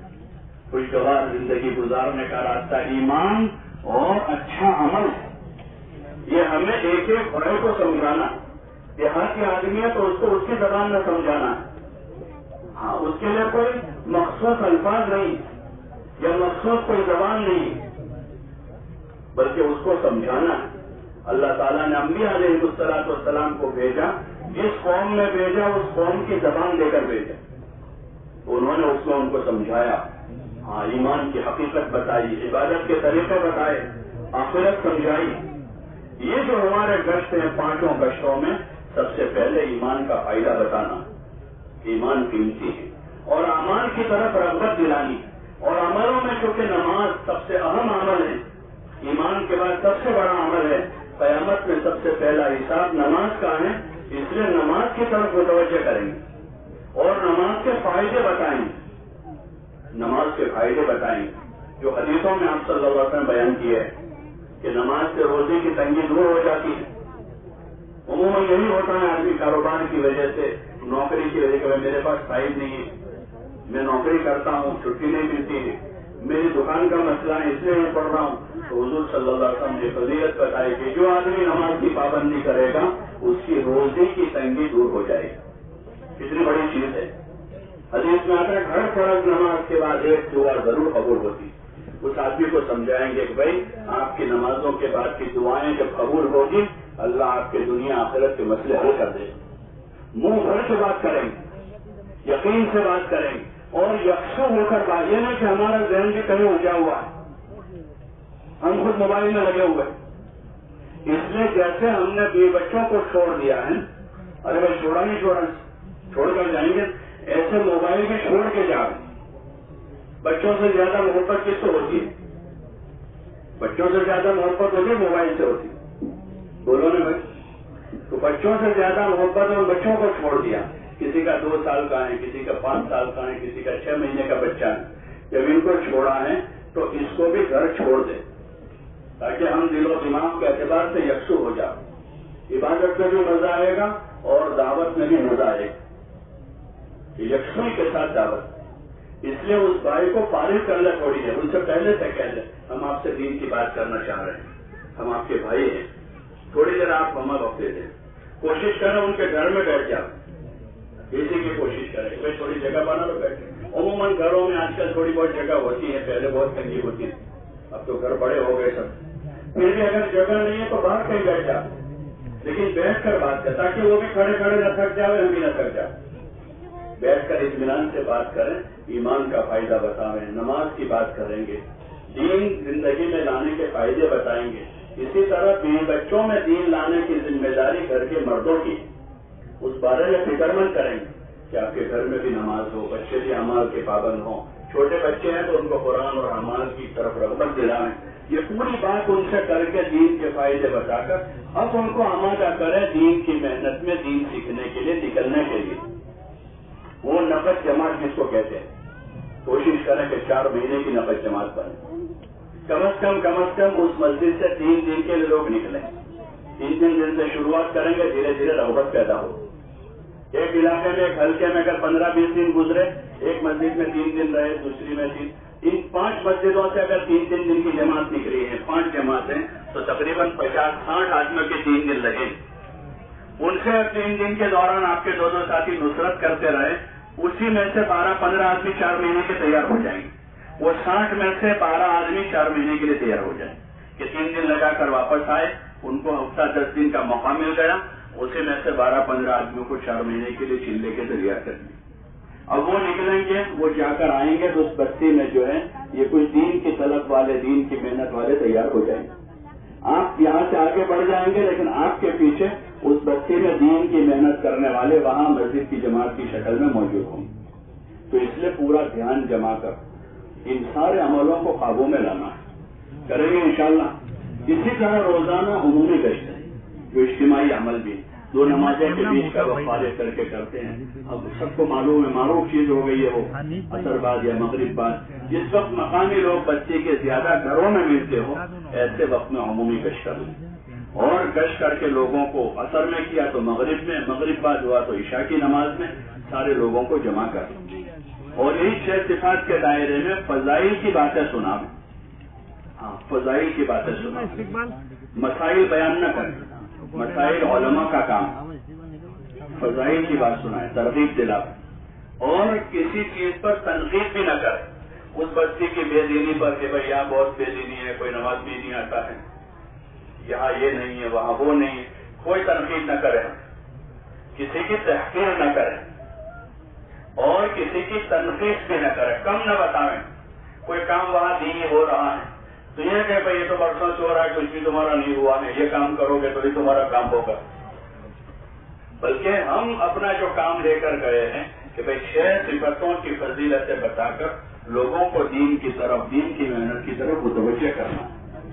اس لیے سارے ساتھی جو ہے مجمع کے ساتھ مل کر بیٹھے، ہمارا جو بات کرنے والا ساتھی موٹے موٹے انداز میں ان باتوں کو جو ہے اللہ کی طرف متوجہ ہو کر فضائل کی کتابوں میں جو فضیلتیں سنی ہیں اس کی روشنی میں فضیلتیں بتائیں، حدیث کا مفہوم بیان کریں، کیونکہ ہم کو اچھی طریقے سے الفاظ یاد نہیں ہے تو ہم مفہوم کے طور پر حدیث بتائیں کہ حدیث پاک کا مفہوم یہ ہے کہ نماز پڑھیں گے یہ فائدہ ہوگا، ذکر کریں گے یہ فائدہ ہوگا، دین کے اللہ کے نام پر جان مال لگائیں گے یہ فائدہ ہوگا۔ اس طرح کر کے اگر دن بھر سے صبح سے آپ نے محنت کی ہے تو شام تک میں انشاءاللہ 2-5 آدمی پہلے سے تیار ہوں گے، اور جب بیان ہوگا اس میں دوسرے 2-5 تیار ہو جائیں گے، نقد جماعت تیار ہو جائے، اور وہ وقت لگائیں گے، وقت لگا کر آئیں گے، اس بستی میں کام کرنے والے تیار ہو جائیں گے۔ اس لیے سارے ساتھی پھر مل جل کر بیٹھے، بات کرنے والا ساتھی بات کر لیں اور پھر تشکیل کے موقع پر تھوڑا سا ان کو آمادہ کریں اور ان کو تیار کریں۔ کم از کم آخری درجے میں 3 دن کی نفر جماعت روانہ کریں، اسی مجمع کو آمادہ کرنے کے مقامی کام بھی کریں، ان کو عملاً سمجھاویں اور اس مسجد میں کام کی شکل بنا کر اب آگے بڑھیں۔ جس مسجد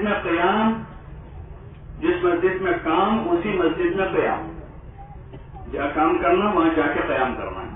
اور ہمارے قیام کے لیے تو مسجد بھی ضروری نہیں ہے، بہت سارے مسلمانوں کے محلے ایسے جہاں مسجدیں نہیں ہیں، بس عبادت خانے ہیں، عبادت خانہ بھی نہیں ہے، تو ہم قیام کی کوئی شکل بنا۔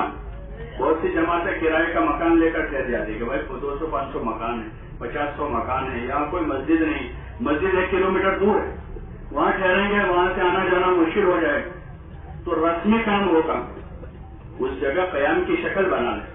کوئی مکان کرائے کا رکھ لیا یا کوئی اور شکل قائم ہو گئی وہاں پر، تو وہاں پر قیام کر کے وہاں جم کے کام کرنا ہے۔ ایک مسجد کو کام کے لیے میدان بنانا ہے اور وہاں اپنے پیچھے کام چھوڑنا ہے۔ تو اس طرح ان گشتوں کے راستے سے ہمیں کام کرنا ہے۔ جب یہ تشکیل ہوگی تو ان کو وصول کرنے کا ایک گشت ہے، ان کو وصول کر کے اب ان کو پوری بات سمجھانی ہے، نیت سمجھانی ہے، اعمال سمجھانے ہیں، طریقہ بتانا ہے اور پھر ان کو روانہ کرنا۔ 3 دن کی جماعتیں ہیں تو وہی قریب جاتی ہیں، تو جماعت کے 2 ساتھی دوسرے دن ان کی نصرت کریں، ان کی خیر خبر پوچھیں، کیا کر رہے ہو، کیسے کر رہے ہیں، کچھ کمی بیشی ہے تو ان کو سیکھنے سکھانے کے طور پر ترغیب، حکم کے طور پر نہیں۔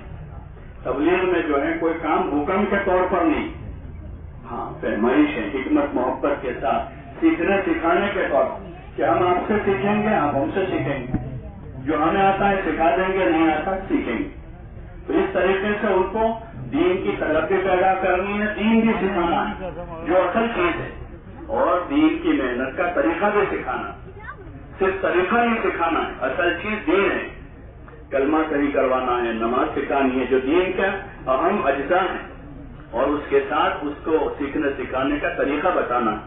اس طرح کریں گے انشاءاللہ تو تمام بستیوں میں کام کی شکل بنے گی، نقد جماعتیں بنے گی، مسجد وار جماعتیں بنے گی، ساتھیوں کے 24 گھنٹے صحیح گزریں گے تو انشاءاللہ ہر ساتھی روزانہ ترقی محسوس کرے گا، اللہ کا تعلق بڑھے گا، عبادت میں جی لگے گا، سیکھنے سکھانے کا جذبہ پیدا ہوگا، اندر جو ہے ندامت پیدا ہوگی، جو اس کا صحیح اثر ہے، عبادت کا ذوق ہے، ندامت پیدا ہوئی ہے، آدمی میں نرمی اور تواضع پیدا ہوئی، لایانی سے آدمی کو نفرت ہو رہی ہے کہ پہلے روزانہ عشاء کے بعد بازار جانے کی فکر میں تھا، 10 دن ہو گئے، 10 دن کے بعد بازار جانا بند کر دیا، پہلے روزانہ ٹہلنے کے لیے جانے کی فکر تھی، اب 10 دن کے بعد ہمیشہ اب باہر نہیں جائیں گے، یہی مسجد کے صحن میں تھوڑا ٹہل لیتے۔ تو یہ ہے کہ صحیح وقت لگنے کا اثر ظاہر ہو، اس لیے اس کی کوشش کریں کہ تمام قسم کی لایانی سے، بازاری ماحول سے بچاویں۔ پرانے لوگ کہتے تھے کہ مسجد کی 4 دیواری، مسجد کی 4 دیواری،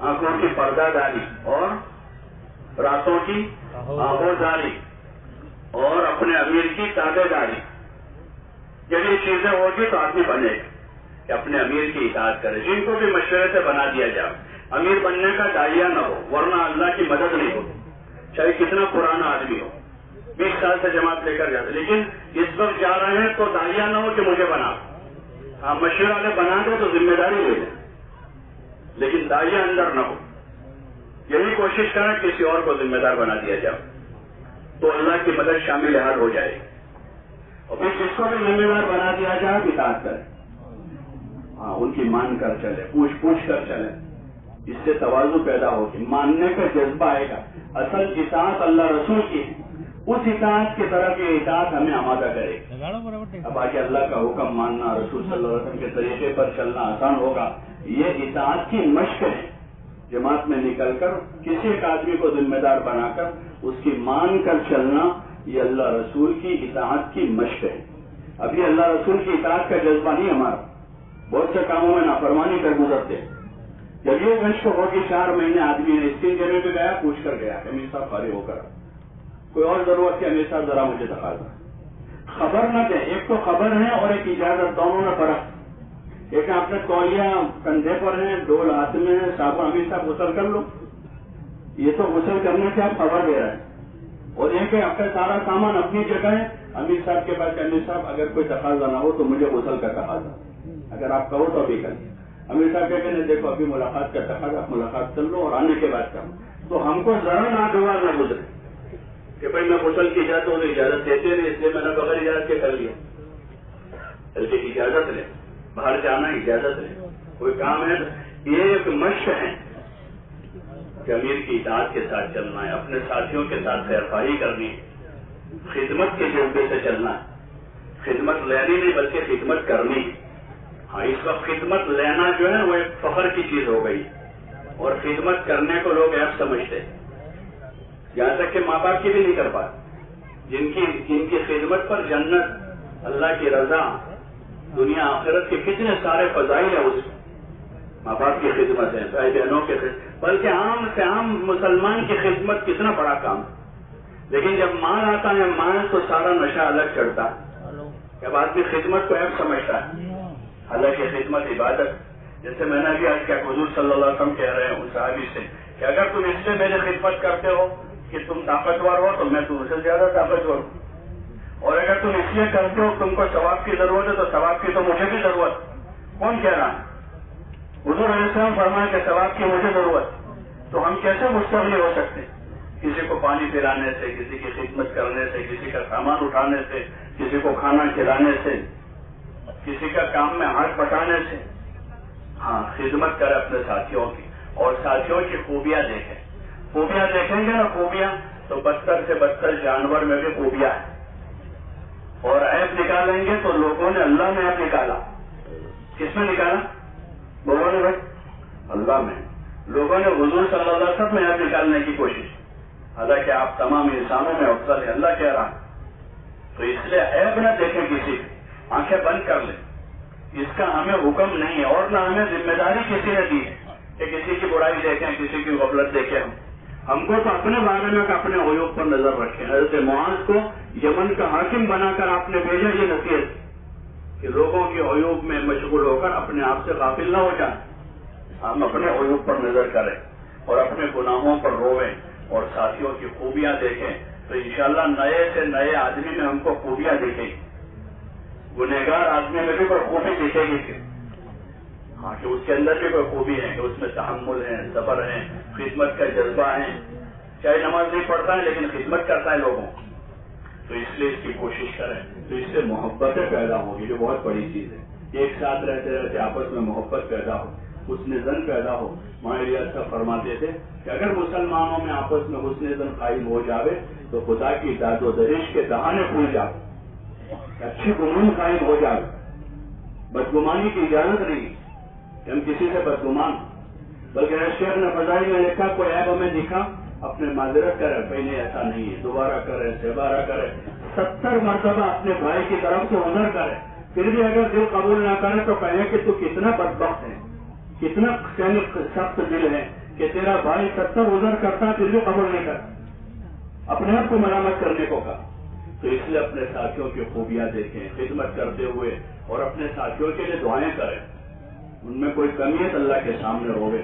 تو انشاءاللہ اس طرح وقت گزرے گا تو ہماری تربیت ہوگی اور ہمارے ان عملوں کا ان بستیوں پر اثر ہوگا. جیسے گناہوں کا غلط اثر ہوتا ہے، نیکیوں کا اچھا اثر ہوگا. ان بستیوں میں ہدایت کی فضا بنے گی. اور اس کے ساتھ رات کی تنہائیوں میں خوب رونا دھونا ہے، دعائیں مانگنی ہے اپنے لیے، اپنے گھر والوں کے لیے اور پوری امت کے لیے. امت کے حالات ہمارے سامنے ہیں، پورے عالم میں مسلمانوں پر حالات ہیں. ان حالات میں ہمیں اللہ کے سامنے رونا دھونا ہے. ہم دعاؤں کے ذریعے سے ان کی خوب مدد کر سکتے ہیں. اپنی بھی مدد کرنی ہے دعا سے، اللہ سے مدد طلب کرنی ہے اور امت کے لیے خوب دعا مانگنی ہے.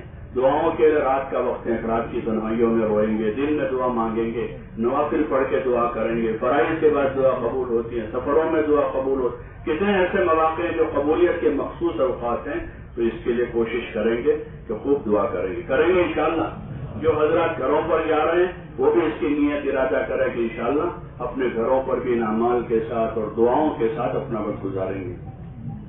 اللہ تعالیٰ عمل کی توفیق عطا فرمائے.